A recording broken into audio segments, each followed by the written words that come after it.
স্বামীর হাজার হাজার টাকা বাঁচিয়ে দিলাম রেস্টুরেন্টের স্টাইলে ঘরোয়া পদ্ধতিতে, মানে ফ্রেশ ফ্রাই করলাম। আর সবাই তো একদম খেয়ে ফিদা হয়ে গেছে। আসসালামু আলাইকুম, কাছে বা দূরে যে যেখানে আছো, আশা করি সবাই ভালো আছো। আর বাটাবাটির মশলা দিয়ে বরাবরই বলি যে যে কোনো কিছু করলে অনেক সুস্বাদু হয়। তো আদা রসুন আর হলো জিরাটা একদম মিহি করে বেটে আমি তুলে নিচ্ছি। আর এই ফাঁকে মাছটা আমি নুন দিয়ে মাখিয়ে রেখেছি, নুন দিয়ে খেসে খুঁচে ধুয়ে পরিষ্কার করে নিয়েছি।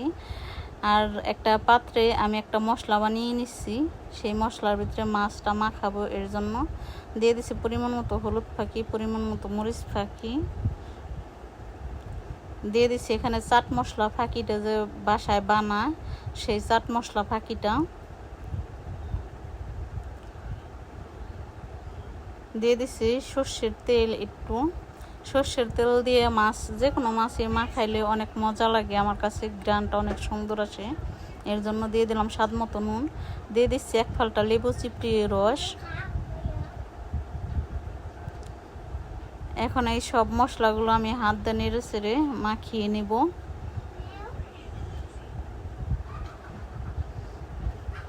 দিয়ে দিচ্ছে পরিমাণ মতো আদা রসুন আর সেই জিরা বাটাটা।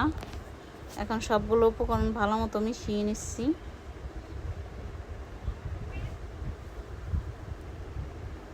আর মাছটা তো আগে থেকে খেচে খুচে ধুয়ে একদম পরিষ্কার করে রেখেছিলাম, সেই মাছগুলো মশলাটার ভিতরে দিয়ে দিচ্ছি।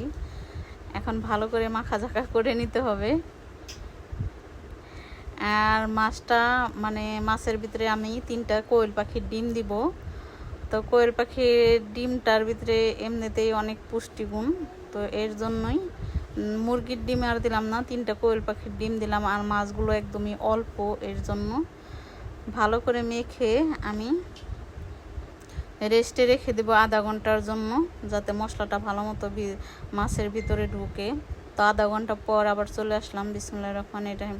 একটা পাত্রে দিয়ে দিয়েছি পরিমাণ মতো তেল, আর এখানে নিয়েছি বেডগাম। বেডগামের সাথে এখন মাছগুলো মিশিয়ে আমি এক এক করে তেলের ভিতরে ছেড়ে দেব। আর বেডগাম দিয়ে মাছগুলো ভাজলে অনেক মচমচা হয়।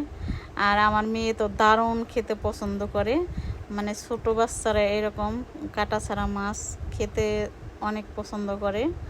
তো আমার মেয়েটা অনেক পছন্দ করে। তো তেলটা গরম হয়ে গেছে, কুসুম গরম তেলের ভিতরেই দিতে হবে, বেশি গরম অবস্থায় দেওয়া যাবে না, আর নাহলে পুড়ে যাবে।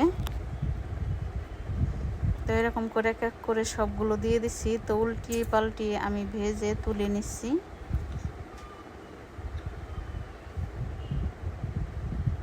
এখন নামিয়ে নিচ্ছি, ভাজা যেহেতু হয়ে গেছে।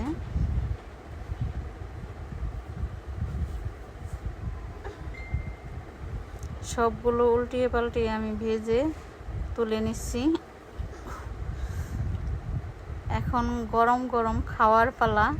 দেখতে যতটা লোভনীয় হয়েছে, মাশাআল্লাহ খেতেও কিন্তু দারুণ সুস্বাদু হয়েছে। বাসায় অবশ্যই ট্রাই করুন।